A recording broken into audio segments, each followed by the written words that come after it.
In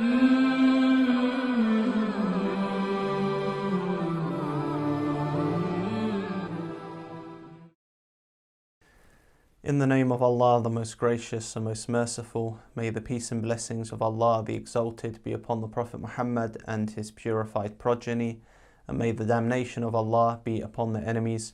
Dear brothers and sisters, Assalamu alaikum wa rahmatullahi wa barakatuh. Now, in the last episode, we started our discussion about a clip where a Shia speaker says on the pulpit that Imam Ali alayhi salam said, "I am the one who shapes in the wombs." So we showed 3 different verses in the Holy Quran, one of them being هُوَ الَّذِي يُصَوِّرُكُمْ فِي الْأَرْحَامِ كَيْفَ يَشَاءُ, that Allah Azza wa Jal is the one that shapes in the wombs. We showed the second verse that Allah Azza wa Jal knows what is in the wombs, and we showed that one of the names of Allah Azza wa Jal in the Quran is Al-Musawwir, هُوَ الْخَالِقُ الْبَارِئُ الْمُصَوِّرُ, as mentioned in the verse. So we said, is it possible to attribute to Imam Ali alayhi salam this name of Allah, or say that Imam Ali alayhi salam is at least the one that does the action of shaping in the womb? So I mentioned that the only quote of this is found in Khutbatul Bayan, which we do not take aqeeda from, and which many scholars make points about it being problematic. They make points of it being problematic for various reasons. One can refer to the last episode for that. And I also showed that in the du'as from Ahlul Bayt alayhim as-salam, such as Du'ar Joshan Kabir, or that which is attributed to them, they say the following: Ya man yusawwir fil arham ma yasha. That we address Allah Azza wa Jal in this du'a of Joshan Kabir, that O He, meaning Allah, who fashions in the wombs as He wishes. Therefore, we cannot attribute this to Imam Ali alayhi salam and say he is the one who shapes in the wombs. Yes, if you are someone who just accepts anything in a book, you have no methodology and you do not even care about establishing that narrations have actually come from the Ahlul Bayt alayhim salam, then go attribute that to Imam Ali alayhi salam, despite all the problematic points about Khutbatul Bayan being a sermon which contains exaggerated statements and problematic language, and even language which has grammatical errors. Go attribute that to Imam Ali alayhi salam, like these people who try to reject the science of ilm al-rijal completely, despite them not having even studied the most basic book of ilm al-rijal with a teacher. So some people can go do that, and we don't care for such people. But we said in the first episode that this cannot be attributed to Imam Ali alayhi salam. So the question comes up: if one says that any of the creation are involved in shaping in the womb by the permission of Allah, then would this be shirk? Because the Nawasib, for example, they try to imply this from showing this clip of this Mu'ammam, that you Shia say that Imam Ali alayhi salam shapes in the womb. So he is the one, once the sperm has entered the egg and implanted in the womb and all the other stages happened, that when the fetus starts to form, it is Imam Ali alayhi salam that starts shaping it, its arms, legs, its face, how it looks. This is Imam Ali alayhi salam. So if someone would, for example, say that he did this, as Nawasib are saying, or they believe this, would it be shirk if they say it by the permission of Allah Azza wa Jal? Now what we would say is that you cannot attribute this to Imam Ali alayhi salam, because it's not proven by any of the authentic narrations, and what we will show is that it actually contradicts the authentic narrations. But Nawasib imply shirk. Okay, so what do their narrations say about shaping in the womb? Does Allah Azza wa Jal delegate anyone to perform this certain task? We will find out. But first we will read our narrations on this, and we will see that this should not be attributed to Imam Ali alayhi salam from some obscure khutbah which cannot be proven that it is actually from him. Rather, this should be attributed to other creation of Allah Azza wa Jal. So if we look in the following hadith in Al-Kafi, we find this topic spoken about. So in Al-Kafi volume 6, beginning of the creation of a human being and his turning in his mother's womb, hadith 7, we find the following. So it is narrated from the following narrators. I won't read them all. from Zurara bin A'yun, a great companion, of course, of Imam Sadiq alayhi salam, and even Imam Baqir alayhi salam. He says, I once heard Imam Baqir, Abu Ja'far, say, when the seed falls in the womb, it settles there for 40 days, remains as a clot for 40 days, and as an embryo for another 40 days. So the Imam is talking about the implantation process and about when for example, egg goes into the womb, etc., and when it becomes a baby. The important part we want to focus on here, dear brothers and sisters, is the following sentence. So, ثُمَّ يَبْعَثُ اللَّهُ مَلَكَيْنِ خَلَّاقَيْنِ. Allah then sends two creative angels with instruction to create him, meaning that creation, that baby in the womb, as Allah wants it to be. So Allah Azza wa Jal, according to the narration, He sends these two angels to have an involvement in the process of shaping the baby. As we know, Allah Azza wa Jal, He is Musawwir, but according to this narration, He can delegate certain tasks to angels, and all the Muslims agree on this. Allah Azza wa Jal is the root cause of everything, but through His creation He can delegate certain matters, and He has given them permission and power to do so. So some might say here that, okay, it says ثُمَّ يَبْعَثُ اللَّهُ مَلَكَيْنِ خَلَّاقَيْنِ. Some may claim that, look, other than Allah Azza wa Jal creates. But this is a weak claim made by some who subscribe to ghulat theology, or they have ghali tendencies, where they try to say, look, these two angels can create. Now, linguistically, many of us, we can say we create something, but there's a clear distinction, and inshallah ta'ala we'll go into this later on. When we say about us creating and Allah Azza wa Jal creating, there is a big difference here. There's no comparison. When we create something, in reality we are actually reshaping something. We take materials of something and we make something. We do not bring something from nothing. And Allah Azza wa Jal creates from nothing, and none of the creation have this. So when Allah Azza wa Jal, when the Imam in this narration says that Allah Azza wa Jal sends two angels, and in the Arabic khallaqain, creative angels, this does not mean they create from nothing. Rather, it means this creation has happened by Allah Azza wa Jal, and they merely carry out some of the tasks and use these materials to form something.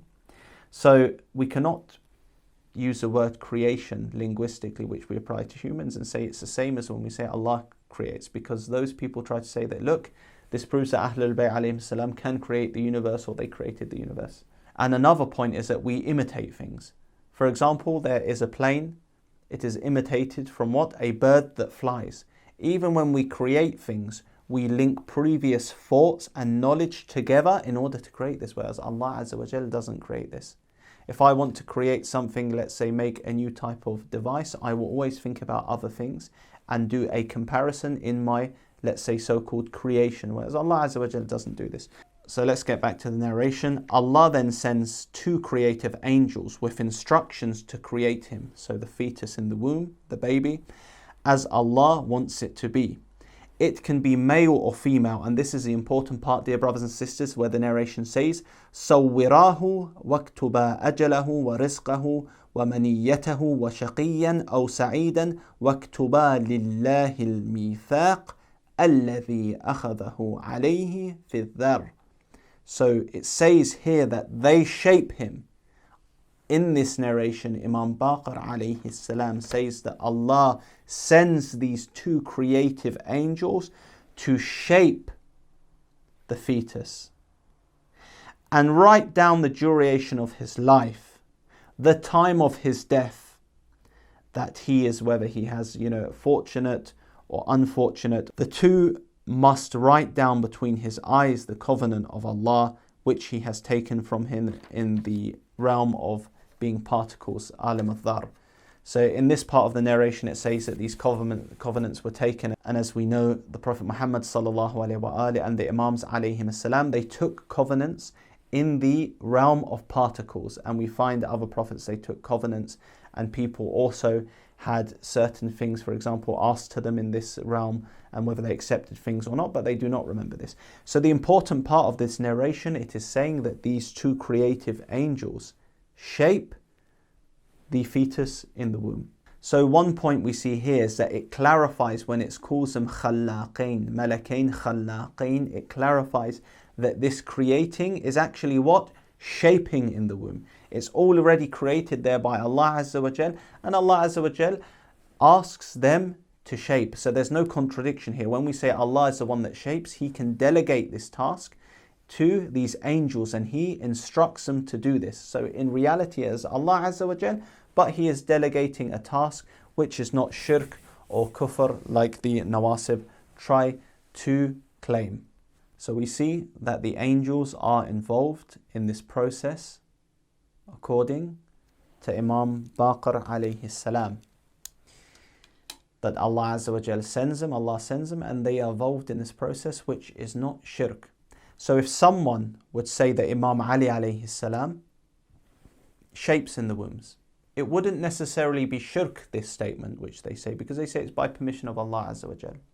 But it would be ghulu in the sense that they are attributing something to Imam Ali alayhi salam which he did not attribute to himself and which cannot be proven as correctly attributed to him.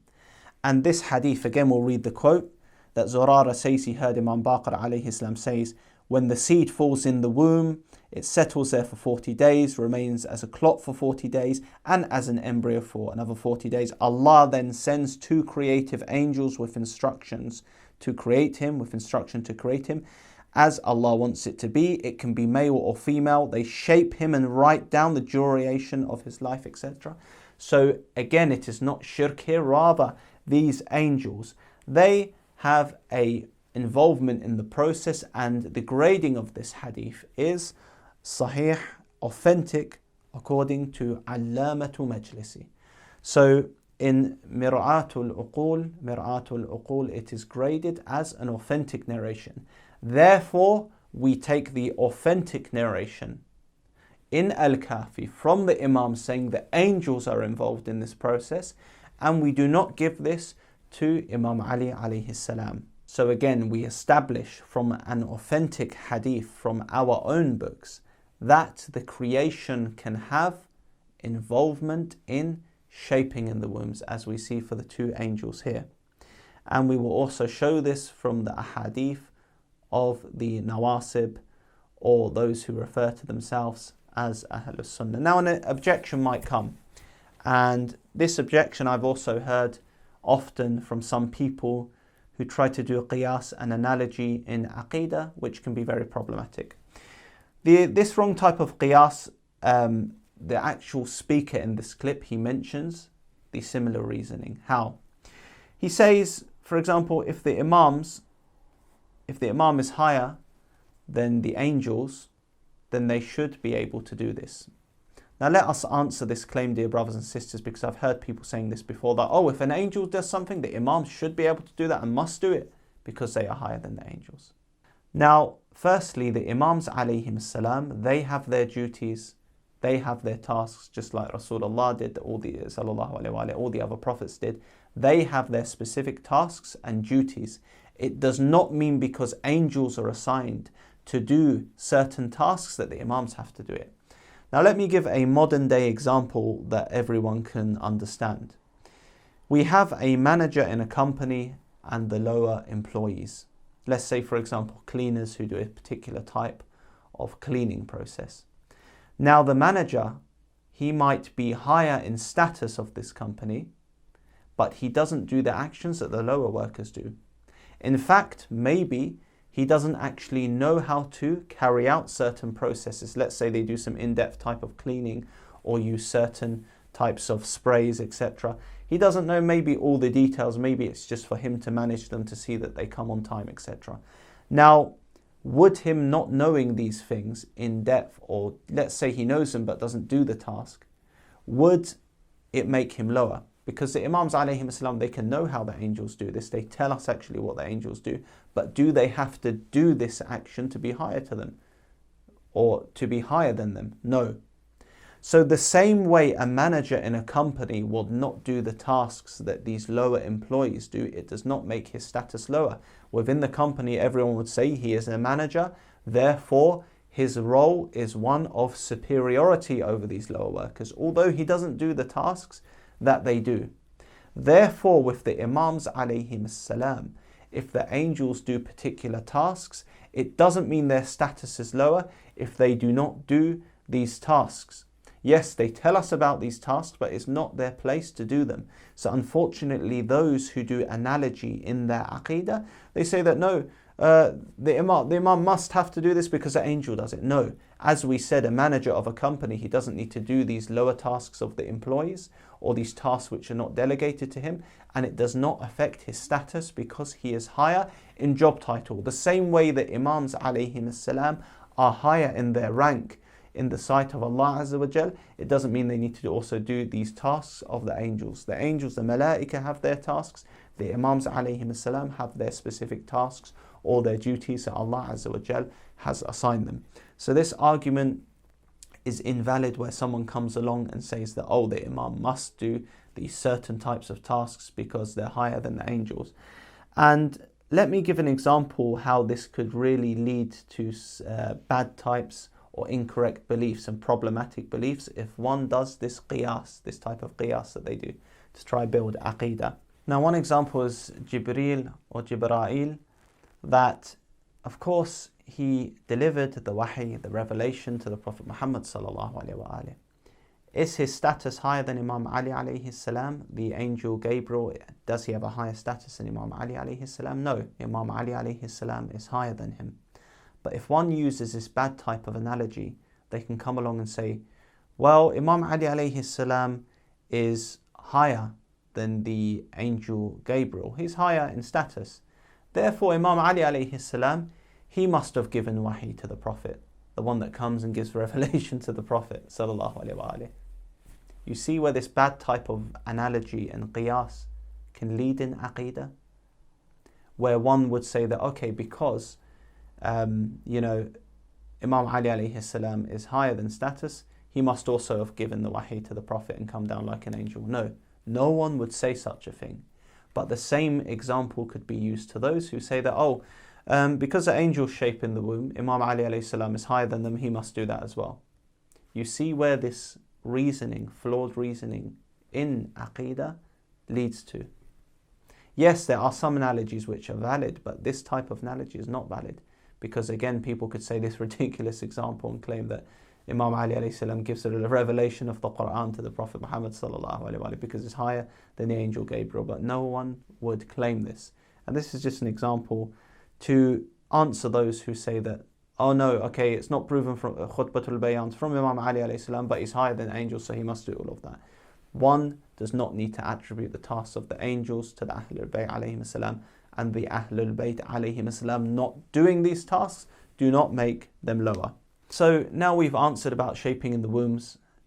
To sum up this episode, we saw an authentic narration graded as authentic by Allamatu Majlisi, which says that it is the angels that shape in the wombs. And we said that an involvement of the creation of shaping in the wombs wouldn't be shirk. Therefore, if someone is saying that Imam Ali alayhi salam does this, they are committing Ghulu in the sense that they are saying something he did not attribute to himself. But if they say it's by the permission of Allah Azza wa Jal, then Nawasib cannot claim this is shirk that they try to imply by showing this clip. Otherwise, it would shoot them in the foot, and we will show in the next episode how they shoot themselves in the foot when they try to show this clip by saying that a creation of Allah, we don't care, angel, Imam Ali was saying it merely, can a creation of Allah be involved in the process of shaping in the wombs? The answer is yes, according to authentic narrations, and we will look at their authentic narrations in the next episode, inshallah ta'ala. Allahumma salli ala Muhammad wa ali Muhammad wa ajil farajahum wa al'an a'dahum.